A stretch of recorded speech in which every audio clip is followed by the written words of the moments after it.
when I bring guests, I bring them on properly. And I would be remiss if I didn't give this guest his just due.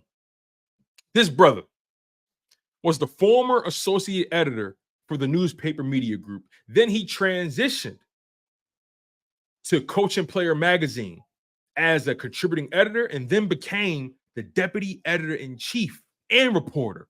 Talk about elevating your game. And now he writes for NJ Advanced Media. You know it as NJ.com. He covers not only your Philadelphia Eagles, but now he's been given the opportunity to expand his horizons. He covers not only your Philadelphia Eagles, he also covers the enemy. He covers the New York Giants, and he also covers the New York Jets. Again, man, this brother does great work. He also hosts the Talk is Cheap podcast, which gives perspectives on the NFC East and the Giants. And he also hosts the No Huddle Show. He's also a member of the Pro Football Writers Association. This brother has his credentials. He can get in any building. None other, I give you then, the man, the myth, the legend, Chris Franklin. Sir, how are you feeling? I gotta take that recording and I gotta make that my alarm clock, man. That was a pump up. I like that, man. Thanks. Listen. You work hard, brother. You work hard, and I've seen the work you put in. I read your work at NJ.com, and I first made your acquaintance as the producer for Birds 365. You will always come on as a regular guest, and I always enjoyed listening to you speak. I loved your perspective. I loved your energy and your enthusiasm, and you always made yourself available to me whenever we were able to communicate. So I had to bring you on. This is my platform here. I've been building this for quite some time, and we're trending in the right direction. And I want to bring on some heavy hitters, and that's what I consider you, my friend. I appreciate it. Seriously. Thank you very much, man. Y'all, this whole week, man, y'all been getting a young thug trying to want to be thug about to tear up, man. Y'all killing me with this. But no, I appreciate it. Thank you very much. Definitely. So, let's just get right into it, man. The Philadelphia Eagles, they've had an eventful offseason, a lot of signings, a lot of money spent, a lot of investment, especially in the draft. We've had highs, we've had dramatic lows. But I want to ask you about something that happened yesterday at training camp. The story of the weekend. DeVonta Smith and Quinyon Mitchell, they had a nice little powwow, and I mean that in the positive way, right? I know since you're a general reporter now, you're not able to go to every single Eagles practice anymore. And again, you're elevating your game here. But, when you think about the Quinyon Mitchell and DeVonta Smith dynamic and just how iron sharpens iron, just give me your perspective on that matchup and give me your overall take on Quinyon Mitchell right now as a rookie. I was lucky enough to be there yesterday to see that. And the fact that they even had one-on-ones. And I wish they allowed us to video it, because if we videoed it, some of those battles were you like it because you're just in that confined space, one-on-one and man-to-man. I'm going to take your heart. I'm going to try to take your heart. And you saw that when they were two of them were battling each other out. And we know the route technician that DeVonta Smith was. The fact that Quinyon is able to match that, I think, bodes very well, because to me, DeVonta is one of the top 12, probably in my list, number 10 of wide receivers in this game. For him to be able to do that and not – because initially there was a couple times he got beat initially off the line. But the fact that he was able to compose himself, get back into a position and make a play, or he locked him up so much that he really had no room to throw. You're looking at it, it's like, how did this guy fall all the way down to the Eagles? I know a lot of teams had a lot of offensive stuff, but I'm looking at him right now, and yeah, there's no doubt about it. He's going to be starting next year, probably opposite Slay, or probably Slay's spot because the way Slay's contract's done. But overall, I like what we've seen so far from him. I like the way he's got that competitive juices, and you need that for a cornerback, especially you need a quick memory in case you do get beat eventually. So he's in a good spot right now. And it's interesting, right? The kid coming out of Toledo, a school that, not really known or respected, I guess, for their football program, yet he stays there, to lean in even closer to the people that believed in him from the beginning. A guy that talented, he had his pick of the litter for any program he wanted, and he stayed there. Right, that speaks a lot to his character, speaks a lot to how he views the game, and just sticking with the people who developed you to get to where you are now. And right now, he's with Vic Fangio, right? He's with Christian Parker, the DB coach, and we've heard nothing but great things about Quinyon. They've been working him on the outside, and now they've kind of dedicated their time to him being in the nickel. When you heard about them really focusing his workload in the nickel spot. And obviously, Keely Ringo and Isaiah Rodgers, they're competing directly for that CB2 role. What was your thought process? I was surprised, especially, I think it was a domino effect, because initially when we spoke to Vic the first time, he's like, he wanted Quinyon to focus specifically on the outside. Cooper's going to move the inside. Well, Cooper got hurt, couldn't really participate. So now you're looking around like, okay, who do you use as a potential dime or nickel? And all of a sudden, Quinyon's like, you know what? I think it's more necessity out of anything, because you've seen more and more of DeVonta playing safety a little bit more, so play Nick both roles. So once they threw him in there, it's like, all right, let me see how this guy works in space, because I'd probably say the 3 toughest positions to play in this defense: safety, because you got so much to do; linebacker, because this is the inherent nature of the position; and nickel corner, because you got to work with the linebackers, you got the safeties, and you need to get all that terminology down, that man-to-man principles. And he's done well with it. And we know the man, as we talked earlier, when it comes to the man-to-man coverage and covering DeVonta Smith, we knew that's a key part underneath in Fangio's scheme, because they have to match up and do all those things with it. So when you look at the way he's able to do that and still get the right assignments, to know when you're dealing with those bunches, to deal with that one, that's way further along than I thought he would be, to the point now where when DeJean does come back, where do you put him? It's tough to figure out. Do you let go of Vontae because he does, like, but you see he's got positional flexibility, you're going to use that. There's so many different things that it's putting this team in a tough position just because of the way he's playing right now. It's a good spot to be in compared to last year, especially. Yeah, it's been a while since we've seen the Philadelphia Eagles have good problems, right? You know, this is something that's very unique. They've never has there ever been a time, because you covered the Eagles for a while, has there ever been a deeper cornerback room that you've seen with the Philadelphia Eagles? Because I can't remember one. The last one, I wasn't even covering them. I was in high school when this was happening. It was 2000. It was 2001. I want to say, no, actually 2002. Because you had Lito, you had the old school group of Bobby Taylor and Troy Vincent. You still have E-Dog there as a safety, and then you had Sheldon, Lito, and Sheldon coming in too. It was 2003, one of those years. But because they got those guys in the same draft. It was kind of similar to Quinyon and DeJean. Yep, you had both those guys, and you had Michael Lewis, who eventually made a Pro Bowl. Where Sheldon is like, he was the only one in the secondary in 1 year that didn't make it. He was like, folded up Reggie. He took it out on Reggie Bush. We know that. But you look at everything, it's like, wow, this is like, you see this in this draft has the potential. Like, literally, there's only one player in this draft that you really look at like, you got questions about. Everybody's really contributed or has made some mark at one point or another in this camp. So it's a good spot for them to be. Yeah, I want to go back to that preseason game, right? It was first of all, it was entertaining, especially the last few minutes, right? Jake Elliott, he took our heart, gave it back to us, took it again, and then thanks to Patrick Johnson, he was able to give it back to us. What were some of your biggest takeaways from that preseason game, in particular on the defensive side of the ball?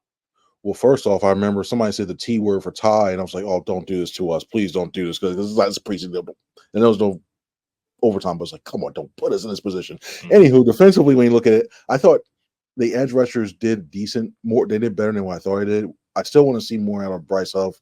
He only played those few, like 5 snaps, I believe it was. So you don't truly get to see a true sense of his ability to play the run, to consistently get a pass rush. I wanted to see that a little bit more there. I look at the linebacker core, and I thought the second-tier group of Nakobe Dean and Jeremiah Trotter outplayed Zach Bond and Devin White, because I got really concerned. We were talking about how tough it is playing down underneath during that when they let Ravens run. His name escapes me. The Ravens running back escape. There's a coverage breakdown for sure, and that's been one of their guys going to the flat, left him open. And that comes with time, still that. But I love the way Jeremiah Trotter Jr. played.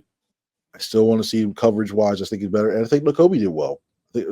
Considering the fact what happened, he needs to do well in coverage. So I think you a little bit deeper than what you initially thought you were at the off-the-ball linebacker spot, but there's still questions in terms of that.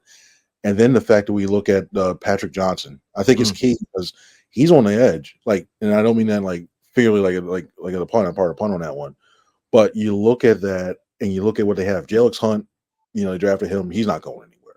You got Huff, Graham, Sweat. Yeah, Hunt looked really comfortable in coverage. He looked all right. You saw his athleticism shine a bit. It was cool. Yeah, it was good. Now I'm like, what is going on with this? Like these guys really surprised you in the point. It was a limited time, but you saw elements of this team, this defense, you think, oh, it's good. Now it's the mostly vanilla stuff. There's some stuff in practice where you see, I don't want to give them away, but there's been elements of practice where you're looking like, okay, you can see why they're building this way. You can see why this guy is doing this way. It's building more and more and more on there.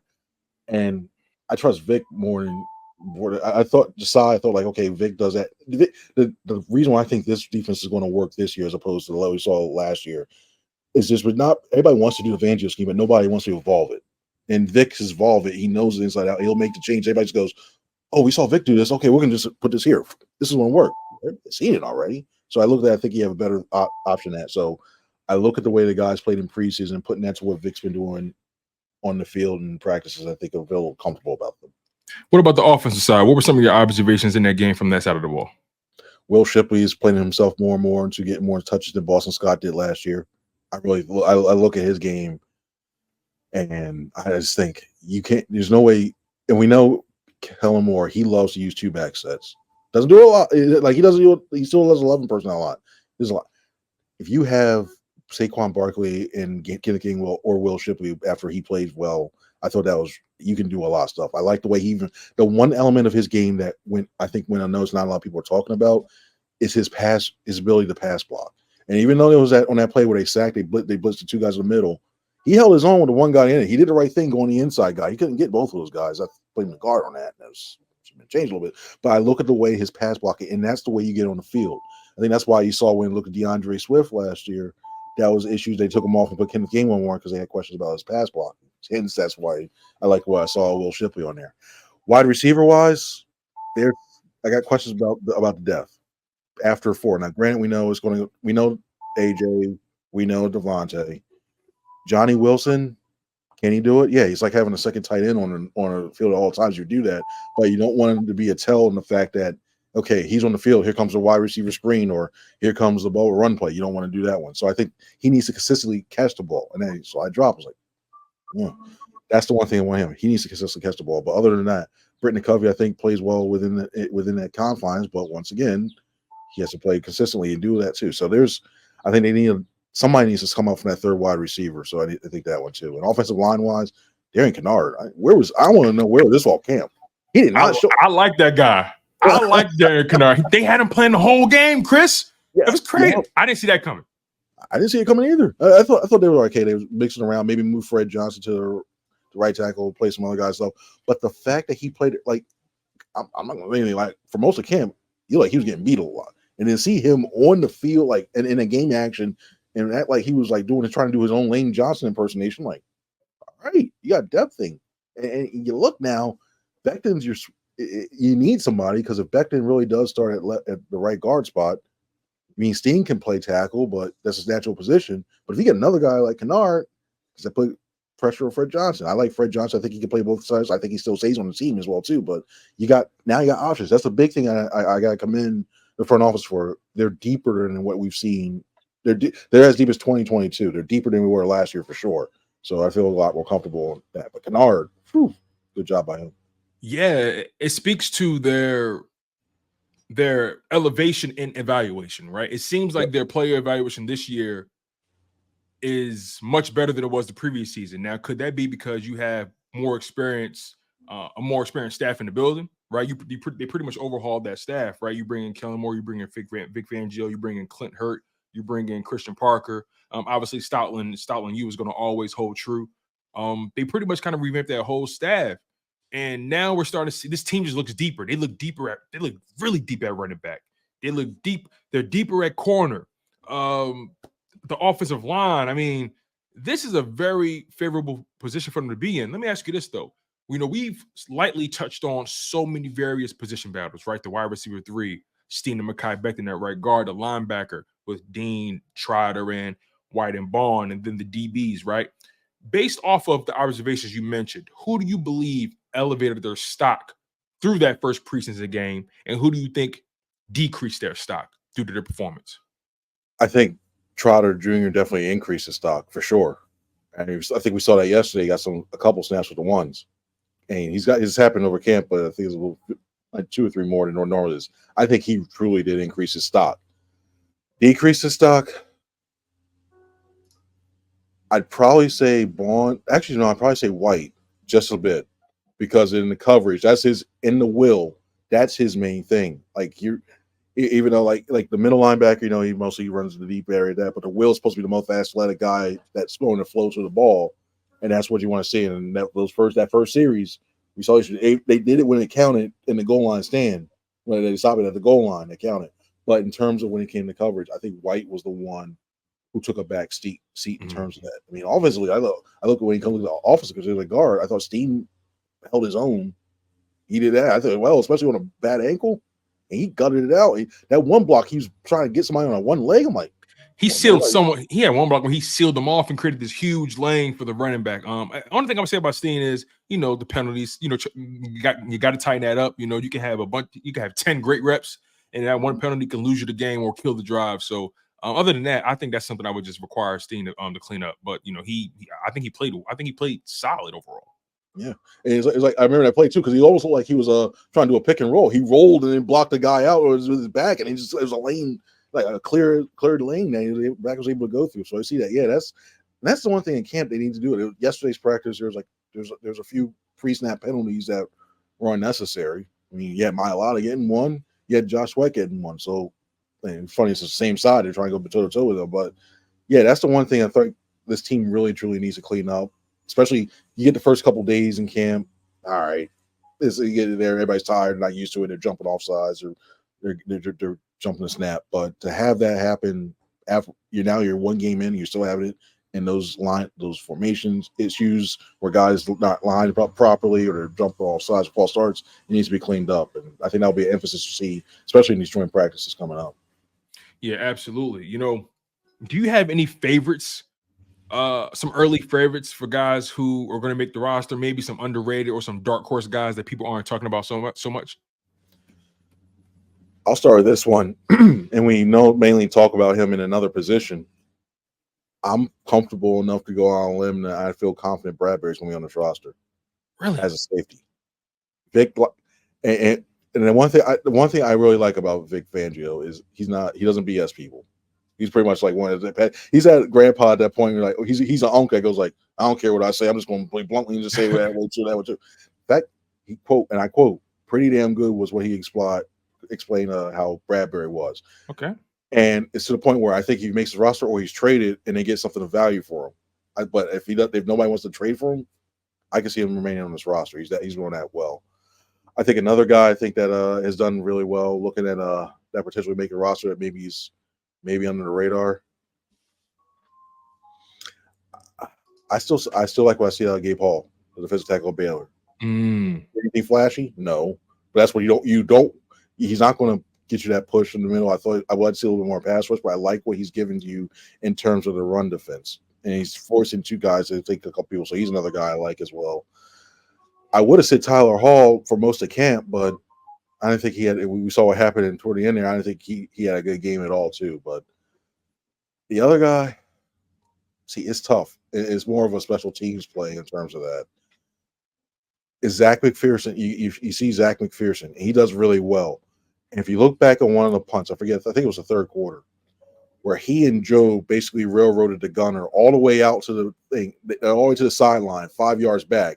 And they're just basically stalking him. He's allowed to let him in, stalking him as well too, and finally getting that way too, like on those punt returns. I like the way you see that, and as much depth they have at cornerback, you're going to need guys that are good enough to play special teams. And I think that's a way. McPherson's a guy that sneaks in like number 53, number 52, and plays in games because of that special teams acumen. They do that too. I think he's doing all right that way. I think he's a decent job in coverage in the defensive end as well too. So those are guys I'd probably watch and say those are three guys. I'm like, you know what? I'm stock's really high enough that they could potentially sneak in and make the roster. Chris, I don't know if it's me, but when I was watching that preseason game, the Philadelphia Eagles just looked tougher than they have in the past. They looked more physical. They looked like they were flying to the ball. It seemed like there was this energy or this sense of urgency about them, all the way down to the third string guys, the guys that probably won't even make this team. There was just top to bottom a sense of urgency and toughness that I guess I didn't feel in a while. Right? Am I off in that observation? Not at all. No, I'm talking to a couple of players and a couple of people within the organization. That was one of the main things that the leaders of this team wanted to make sure it didn't happen because they figured that some of the toughness was lacking toward the end of the season, and they're able to that swagger and their confidence, that stuff that you hear that was so successful in 2022 really led to them. They didn't see as much of that in 2023. And you look at that. That's why I think that's one of the main reasons why you saw CJ come back, because not only is this for his play on the field, but installing that mindset and trying to get these guys hyped up enough to make sure they're trying to be physical and impose their will on there. Because when you look at this team, it's not their game plan is not that hard. Score, get up, get all those special points, get up early, and then use your defense to impose their will on you in the pass rush and stop it right. That's what they pretty much do. It sounds simple. It's hard to do, but it sounds simple enough. So I think when the leaders know that, they're trying to make sure these guys know that, especially for those guys in the third team always have to do that no matter what, because they're fighting for jobs and you need to see that.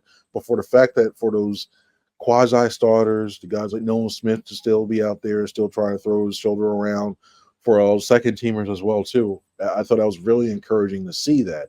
And so I think that's going to be element when, I mean, you start asking around, like you start asking coaches, like, what's your identity in this team? I wouldn't be surprised if that's one of the first words that's going to be you'll start to hear during the first 2 weeks when everybody's like, what's your identity? What's your identity? Toughness, physicality is going to be a couple of those things that you will start to hear. Yeah, it's almost as if they're starting to take on Vic Fangio's personality, like that no nonsense approach. And Vic Fangio, his press conferences are always enlightening for me because I'm not used to a guy being that honest, right? He's very candid in how he see things. He's very matter of fact. You know what I mean? Like he doesn't really pull any punches. He's not going to dog his guys, but at the same time, he's going to let them know, yeah, that was a good play, but that wasn't really what we wanted him to do at that time. He's just an honest guy, right? Give me your overall spin on just what Vic Fangio's presence has done for this, not just the defense, but the organization. I think that honestly, and that's the thing too. I want to see how the young guys do it because, he comes from one generation, and it's a different generation. Like, you take that stuff, and the fact that they bought in and he's really acclimated. That's why I want to see like what happens when his team gets a stretch, because I don't see when you hear all the Dolphins players going like, well, "This is not what he did. He's saying this. He didn't connect." It's Miami, Chris. It's Miami. They're posh, sands and beaches, and Sunset Beach. It's not the same as Philly where it's cold, where it's rain, sleet, and snow. It's not the same.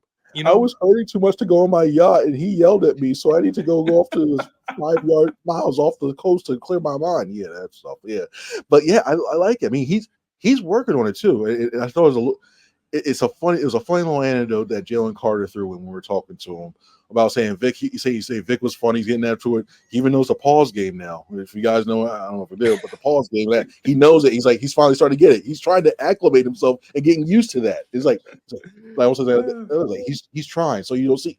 So those reports we hear out of Miami and what you're seeing now, it's a good first step. Now let's see if they start 2-4, 2-5. I don't see them doing it, but if they start 2-4, 2-5, how much of that does that approach start to wear on guys? And I don't think it is. His coaches speak highly of him. All the guys, there's a reason why he's stuck with the same guys. They all can take it. A, B, they're used to it. C, he's honest with them as well too. So he's gruff. This is his last stop. We all know his last stop. So it's one of those things where you're looking like, he doesn't care like what he says or anything else. He's done accomplished a lot. So the fact that he's there and you have that tactician mindset and he can do what his thing and he's related to the guys and they like him so far, I think that bodes well for him. It's interesting. You lose a guy like Fletcher Cox, you lose a guy like Jason Kelsey, you lose that leadership, right? You lose Hassan Reddick. All those guys brought leadership and toughness to their respective positions, right? And we speak about how these young guys, right? They've really leaned into what Vic Fangio has been selling. You've had new leaders step up and really assume the position. To me, it seems like these young guys, like especially this draft class we brought in, and some of the guys from last year as well. It just seems like these young guys, like the Ringos, the Jalen Hunts, the Nolan Smiths, the Jeremiah Trotter, all those young guys they brought in, the Quinyon Mitchell. It seems like they brought a new energy to this organization that the OGs have no choice but to lean in towards. It is. A lot of those guys, a lot of those guys were Red Star guys, the ones the designation that the scouts gave for a guy like guys who epitomize being an Eagle or all the traits they were looking at. You mentioned there as well too. And you look at this over time, a lot of these guys were captains. I think when I counted, there was over I want to say 35. I did a story. There's like 30, 35, 36 former captains on their team. At some point, they're a captain at some point in college. So they know that leadership balance. When they know what it takes to win, they know what it takes to do that stuff. So when you have guys like that are in those situations, there's no panic. They all need that. Now everybody can be a leader. So you need to have the character guys, which is big in this team. You need character guys that be willing to listen and go from that. So you look at that, and the older guys, they listen to there. There's a concerted effort to have the older guy started last year, guys like BG, guys like Fletch, and even Lane to this point, he's on there as well. He's helping out as well too, to try to pass the torch over there. So that's why when the official leadership group is assembled, when you hear what he said, it's going to be a mixture of young and old. So you'll see guys like Hurts, quarterback. You need him in there, obviously. But then you see the older guys, that's what we all know. And then you see a lot of these younger guys that I would be surprised, like Jordan Davis. Everybody talks about how he is one of the leaders. You got him, Milton Williams, even though he doesn't lead by vocal leader, he's the eldest guy in the position right now. So you see, I don't know if he's going to be in the leadership council, but you got guys like that can help out in their voice. But Jordan Davis should be on there. And you look at CJ GJ should be on there because the way he's doing that. And you see this, it's a good mixture that they have, and you need that. All the successful teams had that transition period in case something like that happened where you lose Fletch and Kelsey. So they're building on that, but a lot of it goes to digging back to college and checking those characters, make sure to be able to do it in the pros. You mentioned Milton Williams. He's in a unique situation this year for himself. He's entering the 4th year of his rookie contract year. Obviously, he wasn't a first-round pick, so he doesn't have that 5th-year option. Give me your spin on Milton Williams' future with the Philadelphia Eagles. Now, before you do so, we know the Philadelphia Eagles, they're prone to do business early.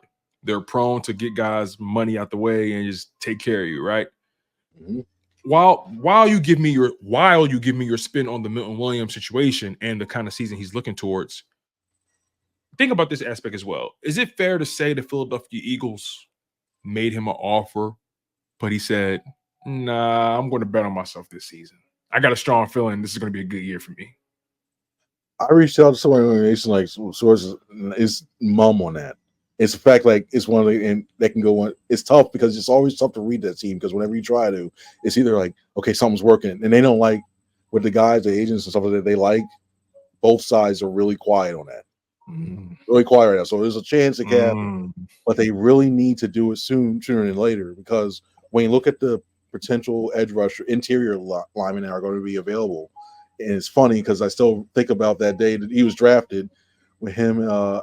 When there was the argument, Roseman was like, okay, I want Milton Williams, and then like we should get a Lee McNeil, the move trade to get a Lee McNeil. Tom Donahoe, I forget who his name was. We wanted Lee McNeil in that fight, and they were like, and you saw how he get the fist pump was like that. Well, they both were been really good. They're both going to be free agents next year, and if B.J. Hill, Cincinnati Bengals, B.J. Hill is going to be a free agent, and Lee McNeil for the Lions. If one of those two go, if you're looking for a young defensive tackle you can sign to a long-term deal. He's pretty much next in line. And they're getting big money now. Those DTs getting wide receiver money now, Chris. Yep. It's crazy. And the fact you have a guy who can play, who's going to be playing, who's 6 snaps at nose tackle, who can play on the edge, and who's really, when they go to that 5-man line, he can rack up some sacks. Excuse me, I can't speak. Because if Jordan Davis does his job and gets double teamed, Jalen Carter, you know the attention he's going to get. If you get Josh Sweat on that right side doing his thing, and if Huff lives up to what he's being, you're going to spread. It's like one of those Chinese finger traps. You're going to stretch the thing so wide, and all of a sudden, you got him 1-on-1 and his quickness. If he gets like 5-6 sacks, he might price himself out for being able to resign. It's that tough because he's that good. He's a very underrated player for what he's able to do. It's just when you look at this team, when you look at Fletch, like they've just been deep. Fletch, Jordan Davis, you know how they use first round pick on him. Jalen Carter, we see what he's ascending to. He's always been. He's been consistent. He's been working hard. He brings a lot to the table in terms of physical prowess, in terms of his quick. It's just he adds a lot to a defensive line. And I want to see him back here. It's going to be tough. Unless we know Howie's ability to work these contracts. So hopefully they get to it that way, and hopefully it's mutual. It's like, hey, you know what? We'll stay. Okay, we'll stay. But if not, he can get paid. I mean, who knows? If McNeil signs elsewhere in Cincinnati, we know they're how they can tend to be. They've done better because they signed Burrow, but how sometimes they're like, yeah, we don't want to pay Chris. What is it? What is that? Paul Brown? Is that the Brown family? Yeah, Mr. Oh, when the Browns walk down and see all the other birds yell cheap, cheap, cheap. Yeah, that's them. that wallet has Velcro on it, Chris. Velcro. And you know, Velcro, it stays sticky in no matter what weather condition. Yep. You know, another guy, you also have to look at a Fangio disciple. So all these guys, there's so many of them out there. Maybe the Jets, how much money they spend on the defensive side. That's the last place you want to see him go to. But yeah, him and Hassan, well, if Hassan goes that way, which I doubt, but yeah, he goes back up there. He's a tough, so he's going to have his options, and he can like a lot of money, a lot. Let me ask you this, right? Milton Williams, young guy, looking to get paid. That DT room, you lose Fletcher Cox, Jordan Davis, Jalen Carter. They're your 1A, 1B, or your 1-2 punch, so to speak. You have Marlon T, Moro Jomo. There's a lot of pressure mounting on that DT position, right? Give me your perspective on just how much pressure they're under entering this season. So much so that I don't know if it's a given that Tui Pelotu is automatic. I think he does well, but they're just that deep. You look at Moro Jomo. I mean, he's almost like the forgotten guy because he's just like Williams. He can play DT, tackle, defensive end. He's actually had a decent camp so far. So I look at him as another guy who, if they decide to move up for Williams, he's the guy that moves up to that part. But reserve wise, you need somebody to play the backup nose for sure. Because unfortunately, when you look at Jordan Davis, you hope his conditioning goes. But if not, you need somebody to be able to step in there. Because you can't play 35, 40, 45 snaps of defense. You just can't do it. And you need somebody who's effective enough to still let Jalen Carter be his thing and not be dealt with team all the time. So that's where I look at Tuipulotu is more of the backup nose, but Hall, Mustapher, it's like Hall, I think, is done a little bit better job of that.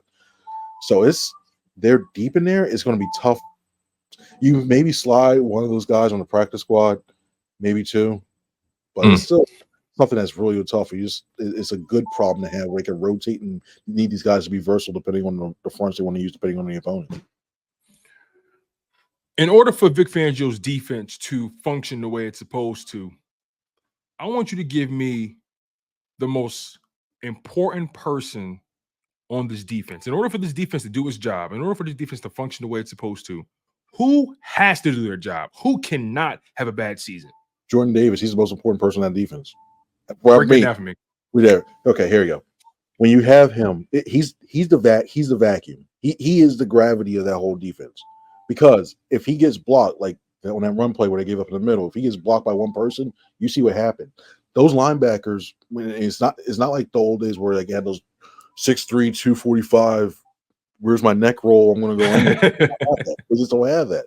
So you need him to eat up 2 blocks to keep those linebackers free. You need him to eat 2 blocks so that Jalen Carter doesn't go that way too. And then you need him to, and it shortens the distance for the edge rushers. They just go down. It's a quicker angle to get to them. And if none of that happens, if you single him up, you get Jalen Carter out. Now all of a sudden you look at your pass rush, you're not getting as effective. They're not able to get to the quarterback, and then you're back to where you were last year because it doesn't matter how good the secondary is improved. If you don't have a pass rush, having to cover 4, 5, 6 seconds is just going to pick you apart. So that's where you have those issues, and that's where you need to. That's why I say he's the most important. Second one, close second is Bryce Huff, because if he doesn't play well enough and get that pressure outside, the offensive line is just going to slide to the left or and try to go and get at Carter more. Because what they tried to do last year is they put Carter on the right side more and Hassan Reddick on the left, so you can't slide the line either way because you got to worry about what's going that way too. All of a sudden, Huff's not a factor. All right, we know who the person you got to worry about. So now you not only just take out Carter, you effectively take out Josh Sweat from the blind side, and all of a sudden now you're like, oh great, here we go, in trouble. So Davis is one, but Huff is a very close second behind there. Let's take it a step further. Let's say Jordan Davis does his job this season the way he's supposed to. Who benefits the most?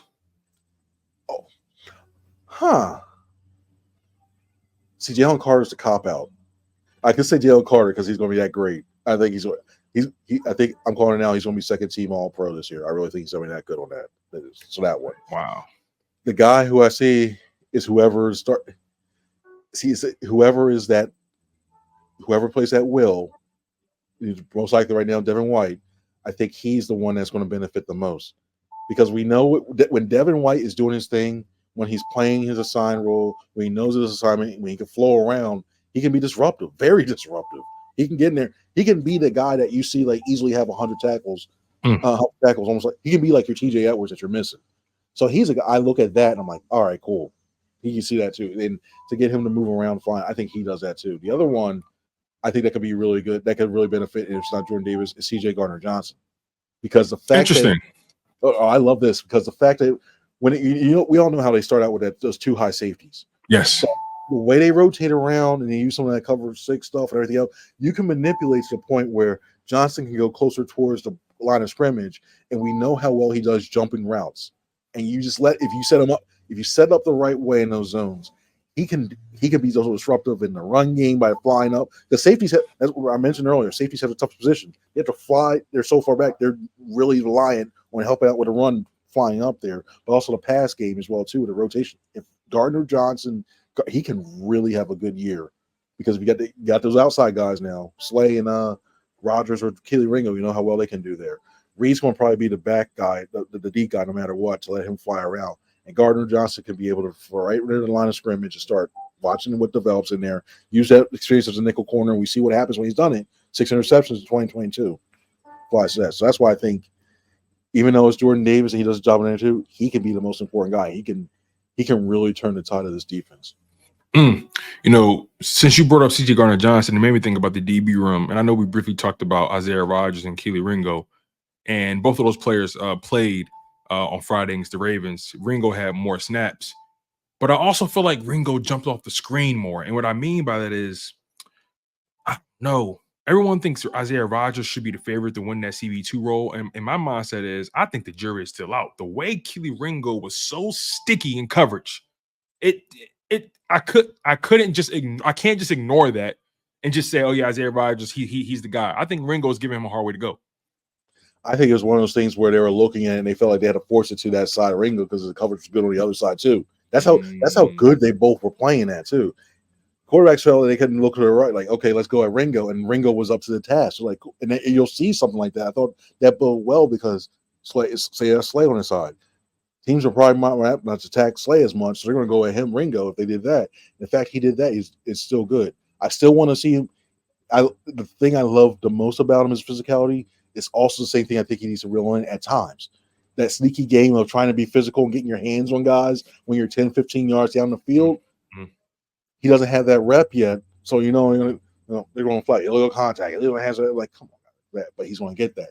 He's done a lot better than last year of keeping his hands in a position where he can get away with it a little bit more and start to rebound that way. That's the only part I want to see him fix with as well, too.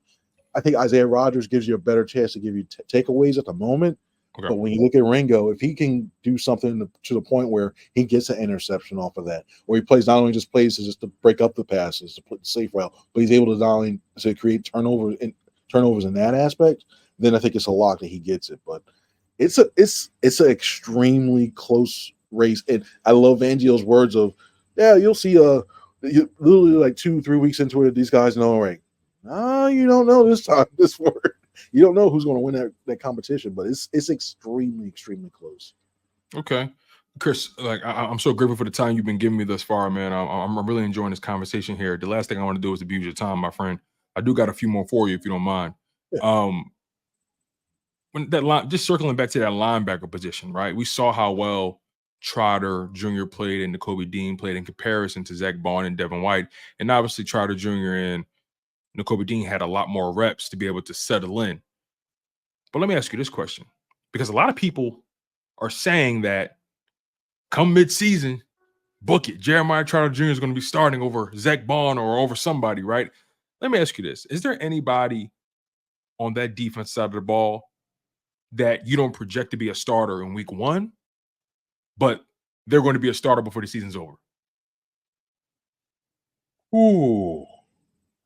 The only guy I could see the Trotter thing, the only time I think it'll get a quote-unquote start is if they want to do a certain package and the team runs 3 wide receivers, they want to blitz him early. That's how he gets his quote-unquote start. I can see that. That's the only way I can see that.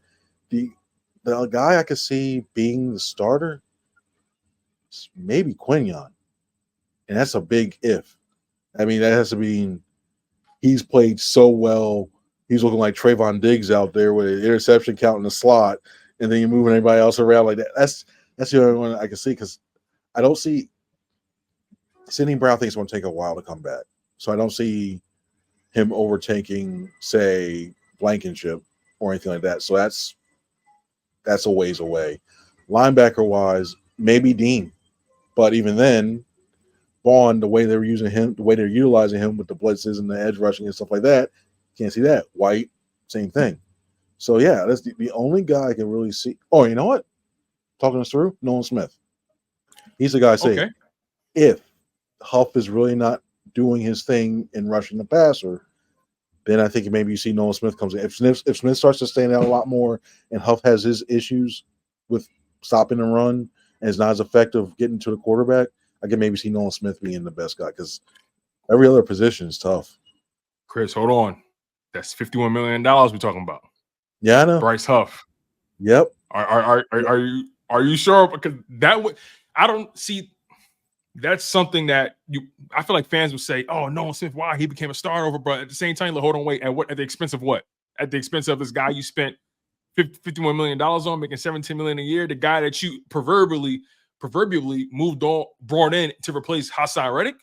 I mean, that guy he's going to replace. Desperation does a lot of things, and if those DBs have to keep covering for a long time, and we know CJ won't hold his mouth, and all these somebody's got to look for it, like, y'all better make a switch. So yeah, that's the only one I can see. And if he doesn't do well, and he lets go a few good plays, and he doesn't get that sack total, or he has issues with playing the extra snaps that he's did, like doubling his snaps, maybe that's a change that Vic does, and puts him in a row and then they bring Huff in on, say, third downs when it's a passing downs. Maybe bring him in that way. But even then, yeah, he's a nice guy. You see the potential. To me, he's the one on that. He's the biggest question mark on that defensive line. That's what he is. Wow, that's fascinating. Just a couple more, Chris. So, I want to transition to the offensive side briefly. I know we spent a lot of time on the defense, but that's mainly because I feel like that's where the real stories are. Yeah. This offense is so loaded. I mean, there's maybe one or two angles we can approach, but Saquon Barkley, you bring him in the building, and we know what Saquon Barkley has done in his career. By far, this is the best offensive line that he has ever played on. Might be the best he might ever play on. The Philadelphia Eagles here.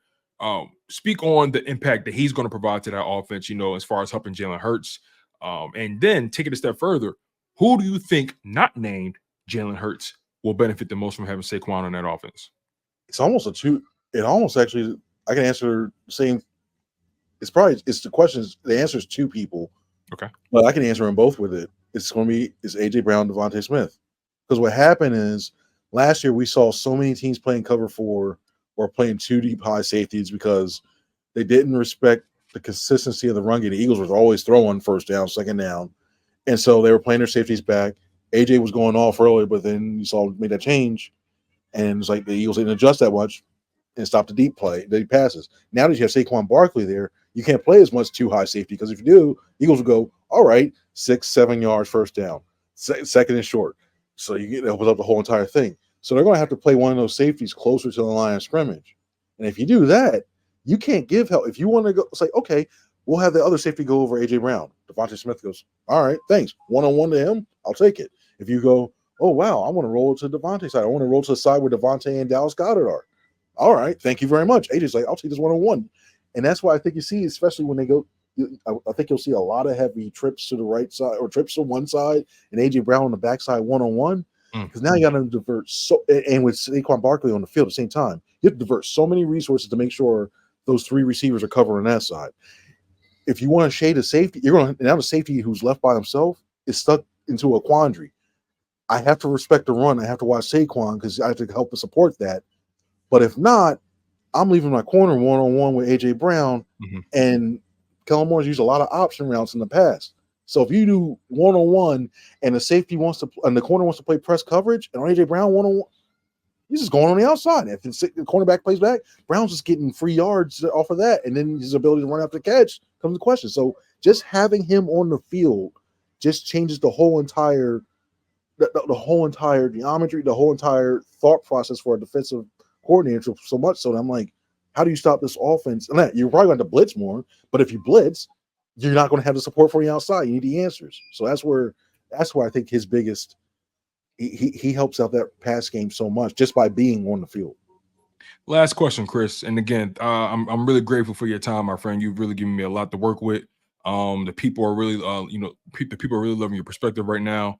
You guys are locked in on Chalk It Up Sports, where no matter if we win or if we lose, we just got charges to the game. I'm here with Chris Franklin, sports journalist, sports writer, sports reporter, covering the Philadelphia Eagles, covering the Giants, and covering the New York Jets.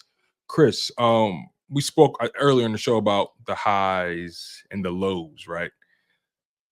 I got to ask you this. Because I spoke to John McMullen about it. Everybody I've had on, I had to pick their brain about this one thing, even though it kills me, but it's still a story here. When that ESPN article dropped, written by Tim McManus and contributed by Jeremy Fowler, when that article dropped, what was your perspective? What was your instant reaction? Just give me how you processed all that information that was given to us. I thought it was fair. I thought it was one of the things like it gave a better, because you hear rumblings, and sometimes you hear people won't confirm the stuff, or it's like, well, I don't know, maybe it happened, or I can't talk about it. I'm like, all right. So you hear rumblings and stuff like that. I thought it was very good in the fact that you got to see the full thing in terms of that they needed a third intermediate, like how I thought it still was a relevant piece only because if something were to happen again, what to look for in terms of that. The fact, like little nuggets, like they had to have somebody else there. I don't know whether it was Brian Johnson or what have you, or somebody else to be there between Nick and Jalen when they were talking to try to facilitate and almost act like an intermediary in that aspect. The term, and then the nugget about Wink Martindale of all people having to be the one that he felt comfortable enough. I think that was an indictment. He still talked to Patricia, but anything else. But I think that was an indictment on how much he trusted the defensive minds at the time. I'm sorry, Chris. No one brought it up from that perspective. The fact that you said him reaching out to Wing Martindale, because people always said that him reaching out to Wing Martindale was an indictment on Nick Sirianni not providing answers. But your perspective is no, it's an indictment on that defensive staff not being able to provide answers to Nick Sirianni. Yeah, because we know Jalen all the time. Back in 2020, I remember it's like even early on, like in Sirianni when he first was hired, he was always going to Gannon. Like he would always on the side, he'd go up to Gannon, they talk a little bit, pick his brain, what you do here and all that stuff, and did that. Same thing. Like the thing was, he had to go to Wink Martindale. You kept saw yourself blitz over time, and the fact he didn't feel comfortable with Patricia or decide that whole situation, you don't know what's going there. So now you have to go to Wink and say, how are you able to blitz so much? If your defensive coordinator, even if you run a different style scheme, they all are versed in what different styles, what have you, what you can do and all stuff. So the fact that he had to go to Wink, why did you shut me down? How did you shut me down? How did you shut this offense down? And you spent 30 minutes and he gave you insight. It didn't, all in all, when it all said and done, didn't really help because we saw the result the following week. Right. But the fact that he trusted him and the fact when Wink was still in his thing going, you can debate if he's still technically a member of the Giants or not, because Wink was doing his thing like, I don't like you, and to Dable and all that stuff. But the fact he called him and tried to pick it apart to do that blitzing, I thought that was an indictment to the defensive staff at that time in terms of the defensive coordinators he talked to. So he's talking to Fangio. And there's another thing. He's talking to Fangio now. He's getting a good thing, and he's familiar with Fangio because he was in the building because Fangio was helping out the offense in 2022. So I think it was I liked the job they did. I thought it was, and I still thought it was relevant. I know some people were like, why are you doing it now? Unfortunately, you still need to watch it because if there's a slip up, at least you now know what to look for. At least you now know to see that it was an indictment because it is part of history. We saw one of, if not the worst collapse of football ever. And you need to know what had happened because if you repeat history, those old say, repeat. If you don't know your history, you're doomed to repeat it. Now we know what to watch for. Now they know what to watch for. How do you avoid it from happening again? From that, Chris, what insight as far as the Wing Martindale angle. No, seriously, I mean that because I really did not think about it from that perspective at all. Everybody just kept approaching that angle of Wing Martindale. Wow, you don't trust Nick Sirianni to provide you answers to this problem, but not one person that I've heard at least I did not hear them mention Sean Desai. And, you know, to your point about the relevancy of the article, look, I'll be honest. I'll keep it real with you, Chris. You know, you're my man. Yeah, you good. And look, that article broke my heart, man. It broke my heart because I'm like, why now? This is something because again, right? You covered the Eagles, you chronicled this entire thing, and obviously in this new media age, right? You know, we have content creators, we have people who we have more independent platforms, things of that nature, and there are so many people who are dialed into the Eagles even more than ever.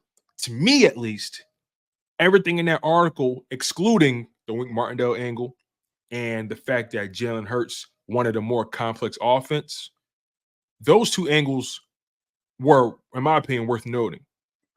But everything else felt like regurgitated information that we either heard, felt, or just seen with our own two eyes. And sometimes some of the sausage making part of like we're reporting that sometimes it takes a while for a source to actually get back to us and go, okay, you know what? Yeah, I feel comfortable. And not to get too much into it, but sometimes information is traded. Look at some of the things.